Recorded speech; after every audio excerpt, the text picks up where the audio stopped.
৪৭% বেশি মানুষ মনে করেন আগামীতে প্রধানমন্ত্রী হবেন বিএনপির চেয়ারম্যান তারেক রহমান। 22.৫% মনে করেন জামায়াতের শফিকুর রহমান হবে পরবর্তী সরকার প্রধান। ইনোভেশন কনসাল্টিং এর তৃতীয় ধাপের জরিপে এ তথ্য উঠে এসেছে, যেখানে বিএনপির পক্ষে ভোট দেবেন বলে জানান 53% মানুষ, আর 31% ভোট দিতে চান জামায়াত জোটকে। আছে কারা? শুক্রবার রাজধানীর বিডিবিএল ভবনে সাম্প্রতিক জরিপের ফলাফল তুলে ধরে ইনোভেশন কনসাল্টিং। জানায় জরিপে সহযোগিতা করেছে BRAIN ও ভয়েস ফর রিফর্ম নামের দুটি নাগরিক প্ল্যাটফর্ম। জরিপে প্রায় 53% ভোটার বিএনপিকে ভোট দেবেন বলে জানান, আর জামায়াত নেতৃত্বের জোটকে ভোট দিবেন 31% ভোটার।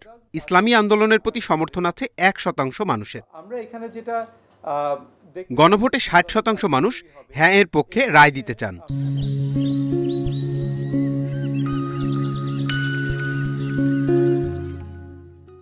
তবে 22%ই গণভোট নিয়ে বিস্তারিত জানেন না। 59.5% বলেছেন যে তারা হ্যাঁ ভোট দেবেন, কিন্তু আপনার 22% বলেছেন তারা গণভোট সম্পর্কে জানেন না, এবং আপনার 11.7% বলেছেন তারা এখনো সিদ্ধান্ত নেননি, এবং 6.8% বলেছেন তারা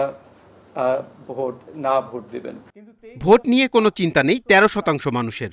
জরিপে অংশ নেয়া প্রায় 70% নারী মতামত দেননি। 52.9% মনে করছেন যে আপনার বিএনপির প্রার্থী জয়ী হবেন। 20.7% মনে করছেন যে জামাতে ইসলামী প্রার্থী তার এলাকায় জয়ী হবেন।